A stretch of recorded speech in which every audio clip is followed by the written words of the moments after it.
आज आपण भारतीय प्रशासनाचा विकास किंवा भारतीय प्रशासनाची उत्क्रांती बघणार आहे. जगामध्ये किंवा जगातील देशांचे वर्गीकरण प्रामुख्याने 3 गटामध्ये केले जाते. या गटांमध्ये विकसित देश, विकसनशील देश आणि अविकसित देश किंवा मागासलेला देश अशांचा समावेश होताना आपल्याला दिसून येते.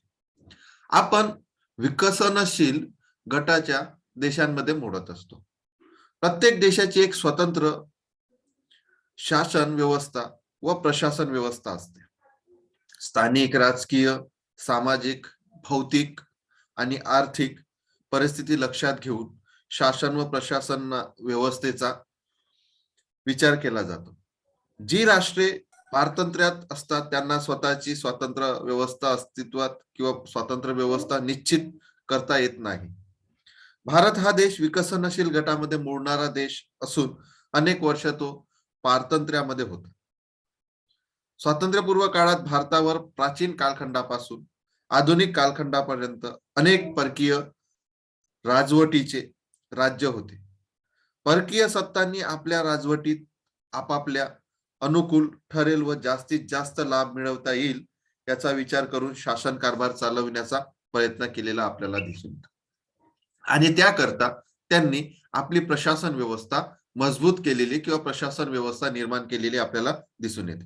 कारण की पारतंत्र्यामध्ये भारतामध्ये जर आपण इतिहासाची पाळेमुळे जर खोदली तर आपल्याला इतिहासामध्ये लक्षात येते की मुघल असेल, त्याच्यापूर्वी जर मुघलांच्या नंतर जर किंवा मग आपण जर बघितलं तर ब्रिटिशच्या पहिले फ्रेंच, पोर्तुगीज यांनी सुद्धा भारतामध्ये आक्रमणे केलेली किंवा भारतामध्ये सत्ता जाम बसवण्याचा प्रयत्न केलेला आपल्याला दिसून येतो. मात्र तसं झालं म्हणजे तसं त्यांना फ्रेंच आणि पोर्तुगीजांना यश मिळालं नाही. मात्र ब्रिटिशांनी जवळपास 150 ते 200 वर्ष भारतामध्ये राज्य केलेलं आपल्याला दिसतं. त्याच्याही पूर्वी आपण राजा महाराजांच्या काळामध्ये गेलो तर मुघलांनी खूप म्हणजे जास्त काळ आपल्या भारतामध्ये राज्य केलेलं आपल्याला दिसतं. मग बाबर असेल, अकबर असेल आणि त्या बाबर अकबर पासून जे औरंगजेब असेल किंवा बाकी अजून पुन्हा शासक भारतामध्ये निर्माण झालेले आपल्याला दिसून येतात. मग त्यांनी जास्तीत जास्त लाभ मिळवता येईल अशा स्वरूपात आपला विचार किंवा शासन व्यवस्था करण्याचा त्यांनी प्रयत्न केलेला आपल्याला दिसून येतो. प्रत्येक राजवटीत देशातील घडलेल्या विविध घडामोडीचा प्रभाव भारतीय शासन व प्रशासन यावर पडलेला आपल्याला दिसून येतो. कारण की या कालखंडामध्ये आपल्याला जो त्यांनी जे भारतीय प्रशासन आणि शासनावर जो करण्याकरता जे काही कायदे केले असेल किंवा कुठल्या गोष्टी त्यांनी निर्माण केला असेल त्याचा प्रभाव मोठ्या प्रमाणात पडलेला आपल्याला दिसून येतो. सुरुवातीस राजेशाही शासन व्यवस्था अस्तित्वात होती. त्यानंतर काळ व परिस्थितीनुरूप या शासन व्यवस्थेत बदल होत गेला किंवा सुधारणा होत गेल्या आणि त्यातून आजची भारतीय प्रशासन व्यवस्था अस्तित्वात आलेली आपल्याला दिसून येते. भारतीय प्रशासनाची उत्क्रांती किंवा ऐतिहासिक वारसा पाहत असताना प्रामुख्याने आपल्याला 3 कालखंड बघावे लागतात. यामध्ये जसं प्रामुख्याने 3 कालखंड बघावे लागतात ते स्वातंत्र्यपूर्व कालखंडामध्ये आपल्याला दिसून येतो. मात्र स्वातंत्र्यानंतरचा एक कालखंड असे 4 कालखंड आपल्याला बघावे लागतात. पहिला कालखंड आपल्याला दिसून येतो तो म्हणजे प्राचीन कालखंड. दुसरा आपल्याला कालखंड दिसून येतो तो म्हणजे मध्ययुगीन कालखंड. तिसरा आपल्याला कालखंड दिसून येतो तो म्हणजे आधुनिक कालखंड आणि चौथा कालखंड दिसून येतो तो म्हणजे स्वातंत्र्योत्तर कालखंड किंवा स्वातंत्र्यानंतरचा कालखंड. या 3ही कालखंडामध्ये भारतीय प्रशासनाचा विकास होत गेला किंवा भारतीय प्रशासनाची उत्क्रांती होत गेलेली आपल्याला दिसून येते. मग प्राचीन कालखंड, मध्ययुगीन कालखंड, आधुनिक कालखंड या 3 कालखंडातील सविस्तर वर्णनावरून भारतीय प्रशासनाचे स्वरूप स्पष्ट होताना आपल्याला दिसून येते. प्राचीन कालखंडाचा अभ्यास करत असताना या काळातील प्रशासन व्यवस्था कशा स्वरूपाची होती, त्यात किती विभाग असे, प्रशासनाची निवड ही कशा पद्धतीने केली जात होती, राजाची मुख्य कर्तव्य काय आहे याची मांडणी प्रस्तुत कालखंडामध्ये किंवा या प्रकरणामध्ये आपल्याला दिसून येतं. तसेच या कालखंडातील वैदिक, मौर्य काळ, गुप्त काळातील प्रशासकीय संस्थेचा सविस्तर आराखडा सुद्धा घेण्यात आलेला आहे.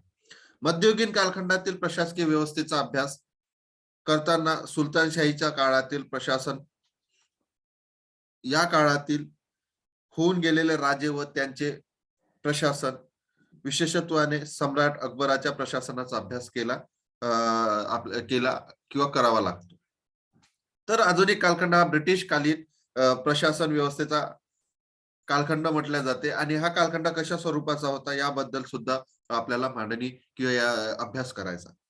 त्यानंतर ब्रिटिशाच्या पारतंत्र्यातून भारताची मुक्तता झाल्यावर स्वातंत्र्योत्तर कालखंड दिसून येतो आणि या स्वातंत्र्योत्तर कालीन प्रशासनाची ही सविस्तर माहिती सुद्धा या प्रकरणामध्ये आपल्याला बघायची. म्हणजे एकंदर आपल्याला जे 4 कालखंड, ही 4ही कालखंड भारतीय प्रशासनाच्या दृष्टिकोनातून अत्यंत महत्वाचे समजले जाते. भारतीय प्रशासनाच्या विकासाच्या किंवा उत्क्रांतीच्या दृष्टिकोनातून अत्यंत महत्वाचे समजले जाते.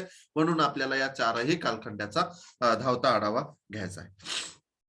जर आपण प्राचीन कालखंडामध्ये जर गेलो, कारण की भारतीय उत्क्रांतीचा पहिला कालखंड आपल्याला दिसून येतो तो म्हणजे प्राचीन कालखंड.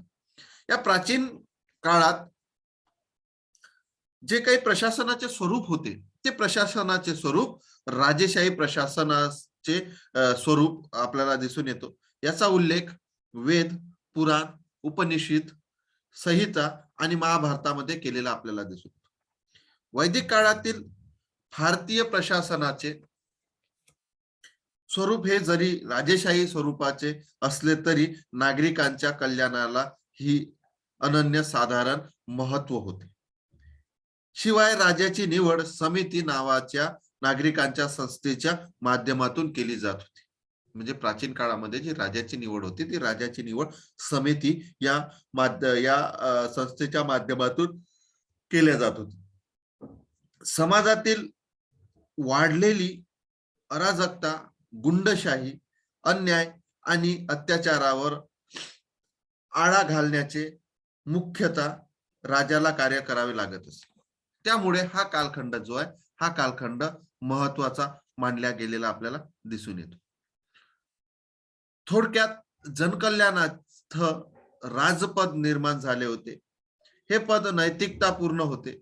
राजा जेव्हा राजपदाची सूत्रे हाती घेत असे तेव्हा नागरिकांच्या हितालाच अधिक प्राधान्य दिले जात होते. राजा शपथ घेताना त्याला असे म्हणावे लागे की जर मी नागरिकांच्या हिताच्या विरुद्ध कार्य केले तर माझ्या वंशाचा नाश होईल, अशा स्वरूपाची शपथ राजाला घ्यावी लागत होती. बौद्धकालीन ग्रंथांच्या अभ्यासातून असे आढळून येते की प्राचीन भारतात काशी, ज्याला बनारस म्हणत असतो, कौशल जिथे आज अवध म्हणत असतो, अंग ज्याला आपण पूर्व बिहार म्हणत असतो, मगध ज्याला दक्षिण बिहार म्हणत असतो, मलक ज्याला आपण गोरखपूर म्हणत असतो, अवंती ज्याला आपण मालवा म्हणत असतो, शूरसेन ज्याला आपण मथुरा म्हणत असतो, मयुरा म्हणत असतो, पांचाळ, बरेली ज्याला आपण आज म्हणत असतो, कंबोज ज्याला पेशावर काश्मीर असं म्हटलं जाते, वत्स इलाहाबाद, चेदी ज्याला आपण बुदेलखंड म्हणत असतो, कुरु ज्याला आपण दिल्ली मेरठ म्हणत असतो, मत्स्य अलपपूर, जबलपूर, जयपूर असं म्हटलं जाते, विराटनगर, नागरा म्हणजे टोक जे आहे त्याला म्हटलं जाते, जंगल प्रदेश ज्याला आपण जैसलमेर म्हणत असतो, अर्जुनायना ज्याला आपण भरतपूर म्हणत असतो, माध्यमिका ज्याला आपण चित्तगड किंवा चित्तेगड म्हणत असतो, इत्यादी प्रमुख राज्य होते. हे बौद्ध कालखंडांमध्ये किंवा बौद्ध ग्रंथांमध्ये आपल्याला या काळात अशा स्वरूपाची राजे, रजवाडे किंवा राजेशाही व्यवस्था या प्रदेशामध्ये होती अशी आपल्याला दिसून येते. इत्यादी प्रमुख राज्य होती. राजाला राज्य करताना मदत करण्यासाठी एक सभा होती. या सभेत पुरोहित या अधिकाऱ्याला महत्वाचे स्थान होते. ग्रामीण स्तरावरील प्रशासनाची जबाबदारी ही ग्रामीण या अधिकाऱ्यावर होती. तो आवश्यकतेनुसार राजाला सल्ला देत असे. तसेच अन्य कर्मचाऱ्याची निवड ही आवश्यकतेनुसार राजाच्या माध्यमातून सभा करत असे. म्हणजे बौद्ध कालखंडांमध्ये आपल्याला ग्रामिणी हा ग्रामाचा प्रमुख म्हणून त्याला म्हटलं जात होते. अशा स्वरूपाचे तुम्हाला कधी प्रश्न विचारू शकतात की बौद्ध कालखंडांमध्ये गावाच्या प्रमुखाला काय म्हटलं जात असतं, काय म्हटलं जात होते, त्याला आपण ग्रामिणी असं म्हणत असतो. ठीक आहे. राजाला मदत करण्यासाठी कोणत्या व्यक्तीचं पद हे महत्वाचं होतं हे सुद्धा प्रश्न विचारू शकतात. तिथे आपल्याला पुरोहित नावाचं जे पद होतं, हे पद किंवा पुरोहित नावाच्या या अधिकाऱ्याला महत्व प्राप्त झालं होतं किंवा तो राजाचा मदत करण्यासाठी महत्वाचा जो सभेचा जो अधिकारी होता त्याला आपण पुरोहित असं म्हणत असतो. उत्तर वैदिक काळात राजाचे पद पितृसत्ताक पद्धतीने निर्माण होऊ लागले. इथे काळ बदललेला आपल्याला दिसून येतो. या उत्तर वैदिक कालखंडामध्ये आपल्याला जो राजाचे जे पद आहे ते पितृसत्ताक पद्धतीने येऊ लागले किंवा निर्माण होऊ लागले. अर्थात वंश परंपरागत पद्धतीने राजाची निवड होऊ लागली. या काळात राजाच्या मदतीसाठी प्रधानमंत्र्याची, ज्याला मुख्य अमात्य म्हटलं जाते, त्याची निवड केली जाऊ लागली. तसेच इतर मदतीसाठी सभा आणि मंत्री परिषदेची ही स्थापना करण्यात आली होती. केंद्रीय प्रशासनात साधारणतः 18 ते 21 विभाग कार्यरत होते. प्रशासनाच्या सोयीसाठी गावाचे विभाजनही केले जात होते, जसे की आजच्या तहसील आणि जिल्ह्याप्रमाणे होते. म्हणजे त्या काळात प्रशासन कार्य सुलभ करण्याकरता मोठे गाव जर असेल तर त्याचेही विभाजन केल्या जात होते. जे आज आपल्याला तहसील किंवा तालुका लेवलवर किंवा तालुका पद्धतीने दिसते, त्या काळात तसंही वैदिक काळामध्ये, उत्तर वैदिक काळामध्ये आपल्याला दिसून येतं. प्रशासनाचा सर्वात शेवटचा व लहान स्तर म्हणून गावास ओळखले जात होते. आजही सर्वात लहान स्तर किंवा शेवटचा स्तर म्हणून गावास ओळखले जाते, त्यास ग्राम असे म्हटले जात होते. 10 ग्रामाच्या प्रशासकीय अधिकाऱ्यास ग्रामिक असं म्हटलं जातं. हे लक्षात ठेवा. अशा स्वरूपाचे प्रश्न विचारू शकतात की 10 गावाच्या प्रमुखास किंवा 10 गावाच्या प्रशासकीय अधिकाऱ्यास काय म्हटलं जाते, तर त्याला ग्रामिक म्हटलं जाते. 20 ग्रामाच्या अधिकाऱ्यास बिशतिया असे म्हटले जाते. ठीक आहे. 20 ग्रामाच्या अधिकाऱ्यास बिशतिया असं म्हटलं जाते. 100 ग्रामाच्या अधिकाऱ्यास शतगामी असं म्हटलं जाते. तर 1000 ग्रामाच्या अधिकाऱ्यास अधिपती या नावाने संबोधले जात होते. हे सर्व प्रशासकीय अधिकारी प्रशासकीय कार्याचे संचालन करत होते. तसेच अधिकारी कर्मचाऱ्यावर नियंत्रण ठेवण्याचे कार्य करत होते. कर्मचारी प्रशासनाची निवड करताना साधारणतः योग्यता बघितली जात होती. तसेच राजाच्या जवळच्या व्यक्तीची निवड केली जात असे. ही उत्तर वैदिक काळामध्ये आपल्याला दिसून येते. आता वैदिक कालखंडातील राजाची कार्य कोणकोणती होती, तर त्यामध्ये आपल्याला दिसून येतं पहिल्या नंबरचं कार्य किंवा पहिलं कार्य होतं राज्य व राज्यातील नागरिकांचे संरक्षण करणे. हे वैदिक काळातील राजाची कार्य होते. दुसरं कार्य आपल्याला दिसून येते राज्यात शांतता व सुव्यवस्था स्थापन करणे किंवा निर्माण करण्याची. त्यानंतर तिसरं कार्य आपल्याला दिसून येते ते म्हणजे राज्याचा विस्तार करणे किंवा राज्य वाढवणे. चौथं कार्य आपल्याला दिसून येते ते म्हणजे न्यायदानाचे काम करणे. हे चारही कार्य राजाला वैदिक कालखंडामध्ये करावे लागत होते, जो प्राचीन कालखंडाच्या अंतर्गत आपल्याला दिसून येते. मग वैदिक काळातील प्रशासनाची संरचना कशा स्वरूपाची होती? स्ट्रक्चर ऑफ ऍडमिनिस्ट्रेशन इन वैदिक पिरियड. प्राचीन कालखंडात राजाच्या मदतीसाठी मंत्री परिषदेची स्थापना केली जात असे.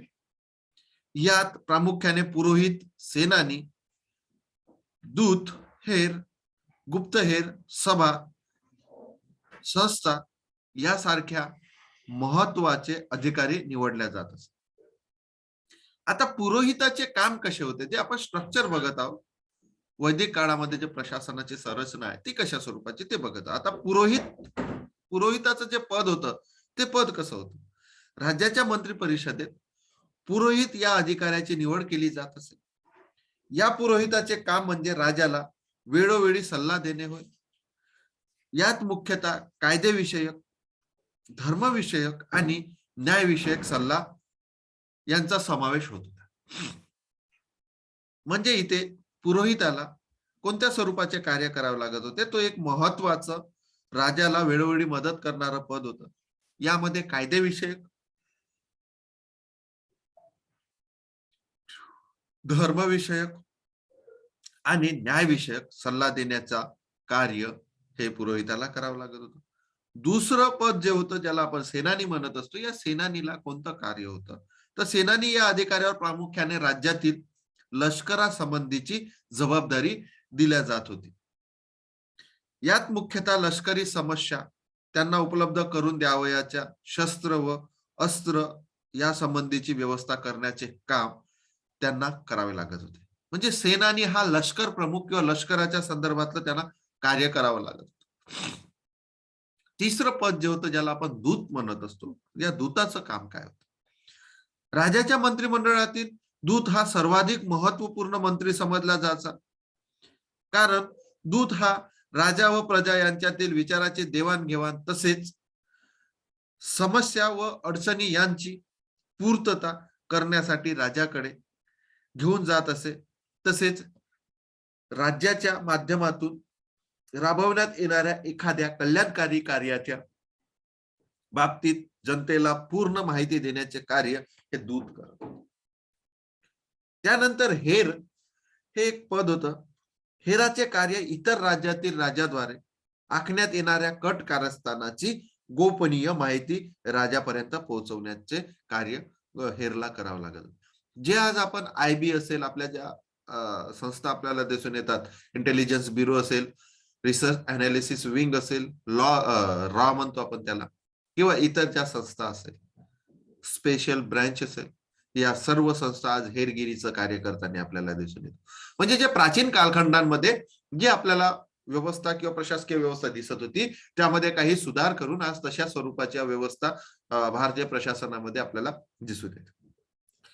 त्याच्यानंतर गुप्तहेर नावाचं एक पद होतं. हे ज्याप्रमाणे राज्यातील कटकारस्थानाची माहिती राजाला देत असे, त्याचप्रमाणे इतर राज्याकडून युद्ध व बंड पुकारले जाण्याची शक्यता असल्यास अशा वेळी गुप्तहेर ही माहिती राजाला दिल्या जात होती. म्हणून हे गुप्तहेर सुद्धा अत्यंत महत्वाचे होते. त्यानंतर सभा आणि संस्था हे सुद्धा एक महत्वाचं पद आपल्याला दिसून येत होतं. राज्याच्या मदतीसाठी सभा आणि संस्थांची निवड केली जात होती.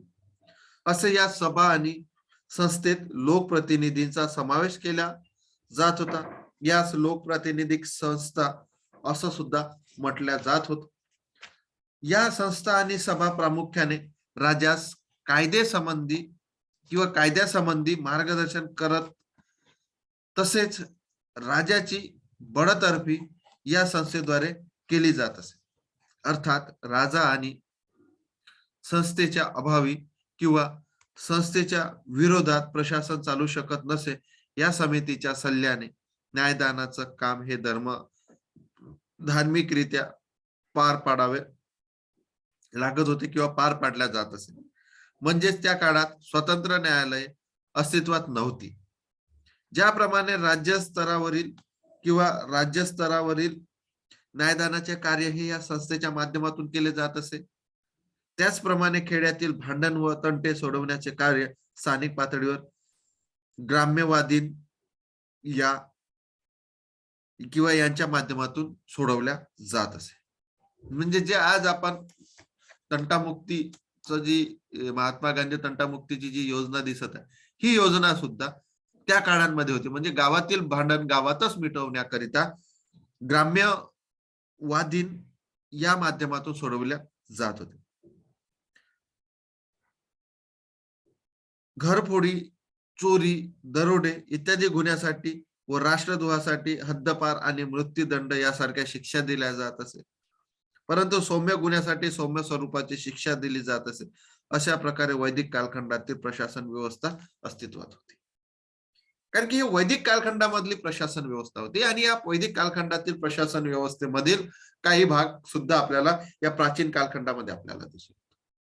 मग या प्राचीन कालखंडामध्ये किंवा प्राचीन कालखंडामधून किंवा वैदिक कालखंडामधून जे आज पद निर्माण करण्यात आलेलं आहे, जसं ग्राम्यदिनी जे पद आहे, तंटामुक्ती, आज जे आपल्याला तंटामुक्ती अध्यक्ष किंवा महात्मा गांधी तंटामुक्तीची व्यवस्था आपल्याला दिसून येते, त्यांच्यासारखीच व्यवस्था आज आपल्याला दिसून येते. गावातील वाद गावातच सोडवण्याचं कार्य हे या तंटामुक्तीच्या माध्यमातून केल्या जात असते. त्यानंतर जे पद होते, जसं गुप्तहेर आहे किंवा हेर आहे, हे पद आयबी किंवा राव सारखं आज पद आपल्याला दिसून येते. त्यानंतर सेनानी जो लष्कराचा प्रमुख समजल्या जाते किंवा जो लष्करासंबंधी जबाबदाऱ्या स्वीकारल्या जाते, तशा स्वरूपाचा आज आपल्याकडे लष्कर प्रमुख असतो. त्यानंतर जो पुरोहित असेल, जो मंत्री परिषदेत अधिकाऱ्याची निवड करत असेल, कायदेविषयक किंवा अशा स्वरूपाचे जे पद होते, ते पदही आज आपल्याला सल्लागार या नात्याने आपल्याला दिसून येतात. म्हणजे प्राचीन कालखंडांमध्ये जी किंवा वैदिक कालखंडामध्ये जी व्यवस्था होती, ती व्यवस्था आजही भारतीय प्रशासनामध्ये त्याच्यामध्ये काही स्वरूपात बदल करून ते आजही तसे किंवा त्या स्वरूपातून वापरण्यात येताना आपल्याला दिसून येतं, त्याचा उपयोग करताना आपल्याला दिसून येतो. म्हणून भारतीय प्रशासनाचा जेव्हा आपण अभ्यास करत असतो, भारतीय प्रशासनाचा अभ्यास करत असताना आपल्याला हे कालखंड डावलवून चालणार नाही, तर या संपूर्ण कालखंडाचा अभ्यास करावा लागेल. आणि या कालखंडांमध्ये जे पद होते किंवा जे व्यवस्था होती प्रशासनाची, त्या प्रशासनाच्या व्यवस्थेमध्ये थोडाफार बदल केला किंवा काही जास्त प्रमाणामध्ये बदल केला आणि तशी आज ती व्यवस्था आपल्याला दिसून येते. म्हणून भारतीय प्रशासनाचा जेव्हा आपण विकास करत असतो, तेव्हा आपल्याला या चारही कालखंडाचा विचार करणे किंवा अभ्यास करणं गरजेचं असते. इथे आपण पहिला कालखंड बघितलेला आहे. या पहिल्या कालखंडामध्ये आपण वैदिक कालखंड बघितलेला आहे. या प्राचीन कालखंडामध्ये दुसरा कालखंड आपल्याला दिसून येतो, तो म्हणजे मौर्य कालखंड. आता हा मौर्य कालखंड जो आहे, हा मौर्य कालखंड जस्टिस या ग्रीक विचारवंताच्या मते स्वतंत्र भारताचा निर्माता हा चंद्रगुप्त मौर्य होता. बघा, म्हणजे जस्टिस या ग्रीक विचारवंताने भारताचा जर निर्माता कोण असेल तर चंद्रगुप्त मौर्य आहे, असं त्यांनी म्हटलं होतं. अर्थात मौर्यकालीन प्रशासकीय व्यवस्थेचा आधारस्तंभ म्हणून चंद्रगुप्त मौर्याला ओळखले जात होते. त्यामुळे स्वाभाविकच तो भारताचा सम्राट होता. एव्हाना चंद्रगुप्त मौर्यानेच खऱ्या अर्थाने भारतीय प्रशासनाचा पाया घातला आहे. इतके अनन्य साधारण महत्व चंद्रगुप्त मौर्याला आहे. म्हणून की काय, मॅगॅस्थेनीज या लेखकाने इंडिका या ग्रंथात मौर्यकालीन प्रशासन व्यवस्थेचे सविस्तर वर्णन सुद्धा केलेले आहे. लक्षात ठेवा, असा प्रश्न विचारू शकते की मौर्यकालीन व्यवस्थेचे सविस्तर वर्णन कोणत्या पुस्तकामध्ये करण्यात आलेले आहे किंवा कोणी केलेले आहे, तर मॅगॅस्थेनीज यांनी लिहिलेला इंडिका नावाचा जो ग्रंथ आहे, या इंडिका नावाच्या ग्रंथामध्ये त्यांनी मौर्यकालीन प्रशासनाचे सविस्तर वर्णन केलेले आपल्याला दिसून येते. ज्याप्रमाणे मॅगॅस्थेनीजने इंडिका या ग्रंथात प्रशासकीय व्यवस्थेचे वर्णन केले आहे आणि मौर्यकालीन राजाची गुणवैशिष्ट्ये स्पष्ट केलेली आहे. अर्थात तो उच्च कुळातील सत्ववचनी किंवा सत्यवचनी, बलशाली, आत्मिक बलशाली असावा, तो धार्मिक असावा, तसेच विनम्र, न्यायप्रिय इत्यादी यासारखे गुण कौटिल्याने अर्थशास्त्रात स्पष्ट केले आहे. थोडक्यात प्रजासुखी तर राजासुखी हे ब्रीद या काळात दिसून येते. म्हणजे मौर्य काळामध्ये किंवा मौर्य काळाचा कौटिल्याने सुद्धा आपल्या ग्रंथांमध्ये उल्लेख केलेला आपल्याला दिसून येतो. मौर्य काळामध्ये कायदे मंडळ, कार्यकारी मंडळ आणि न्याय मंडळ अस्तित्वात होते. जे आज आपल्याला तीन आधारस्तंभ आपल्याला दिसून येते लोकशाहीचे, ज्याला कायदे मंडळ, कार्यकारी मंडळ आणि न्याय मंडळ म्हणत असतो. हे तीनही कायदे मंडळ स्तंभ मौर्यकालीन प्रशासनामध्ये आपल्याला दिसून येते. अर्थात राजा हा प्रशासन व्यवस्थेचा मुख्य प्रवर्तक होता. राज्य व्यवस्था व प्रशासन व्यवस्था ही राजाच्याच नियंत्रणाखाली चालत असे. राजाच्या मदतीसाठी मंत्री परिषद होती. मंत्री परिषदेमध्ये हुशार, बुद्धिमान आणि चारित्र्य संपन्न व्यक्तीचा समावेश होता. तसेच राजाच्या हितासाठी किंवा मदतीसाठी सभा होती. सभेकडे रोजचे दैनंदिन प्रशासनासंबंधी राजाला सल्ला देण्याचे कार्य असायचे. सभेतील सदस्यांना मंत्री असे म्हटले जात असे. सभेतील या सदस्याचा दर्जा हा मंत्री परिषदेच्या सदस्यापेक्षा उच्च दर्जाचा होता. राज्याच्या मदतीसाठी 18 उच्च पदाधिकाऱ्यांची निवड केली जात असे. त्यांना अमात्य म्हणत होते. ठीक आहे. मौर्य कालखंडामध्ये जे राजाच्या मदतीसाठी जे 18 लोक होते त्यांना अमात्य म्हणत होते. ते 18 लोक अशा स्वरूपाचे होते. नंबर 1 मंत्री, नंबर 2 पुरोहित, नंबर 3 सेनानी, नंबर 4 युवराज, नंबर 5 द्वारपाल, नंबर 6 अंतपुराचा अध्यक्ष, नंबर 7 तुरुंग प्रमुख, नंबर 8 महसूल अध्यक्ष, नंबर 9 कोषाध्यक्ष, नंबर 10 प्रदेश उपयुक्त, नंबर 11 नगर संरक्षक, नंबर 12 दुर्गपाल, नंबर 13 दंडपाल ज्याला पोलीस प्रमुख म्हणत होतं, नंबर 14 मंत्री परिषद अध्यक्ष, नंबर 15 कारखाने व कानखान प्रमुख, नंबर 16 प्रमुख न्यायाधीश, नंबर 17 सीमा संरक्षक, नंबर 18 दुर्गपाल असे अधिकारी हे कार्यरत असत. तसेच प्रशासकीय सेवेसाठी 28 मदतनीस होते.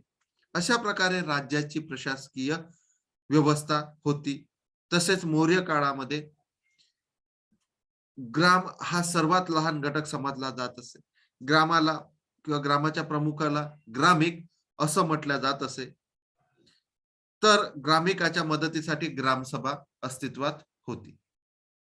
म्हणजे हे मौर्यकालीन जे प्रशासन आहे, ह्या मौर्यकालीन प्रशासनामध्ये आपल्याला जी ही व्यवस्था जी दिसून येते, ही व्यवस्था अत्यंत सुदृढ स्वरूपाची ही व्यवस्था आपल्याला दिसून येते. मग या व्यवस्थेमध्ये जेव्हा आपण या व्यवस्थेचा अभ्यास करत असताना आपल्याला हे लक्षात येते की या कालखंडांमध्ये प्रशासन व्यवस्था कशा स्वरूपाची. इथे 18 लोक किंवा उच्च पदाधिकारी हे मौर्यांच्या काळांमध्ये प्रशासनाला मदत करण्यासाठी होते. त्यासोबतच प्रशासकीय सेवेसाठी 28 मदतनीस होते.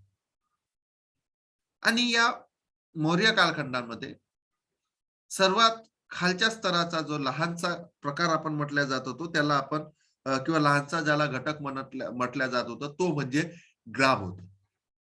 आणि त्याचा प्रमुख ग्रामिक असं म्हटलं जात होतं. ग्रामिक आणि ग्रामीणी या शब्द जरी सारखा असला तरी दोनही कालखंडामध्ये वेगवेगळा वापरला जातो. ठीक आहे. बौद्ध कालखंडामध्ये ग्रामीणी म्हटलं जात होतं आणि मौर्य कालखंडामध्ये जो गावाचा स्तराचा जो लहानचा प्रमुख आहे किंवा गावाचा जो प्रमुख आहे त्याला आपण ग्रामिक असं म्हणत असतो. हे मौर्य कालखंडामध्ये.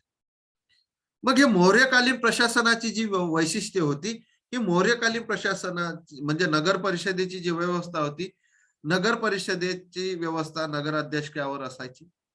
नगर अध्यक्षाच्या मदतीसाठी स्थानिक व गोप हे अधिकारी असत. तर नगर संरक्षणाची जबाबदारी रक्षणी वर असे. अशा प्रकारे एकंदरीत शासकीय व प्रशासकीय व्यवस्था अस्तित्वात होती.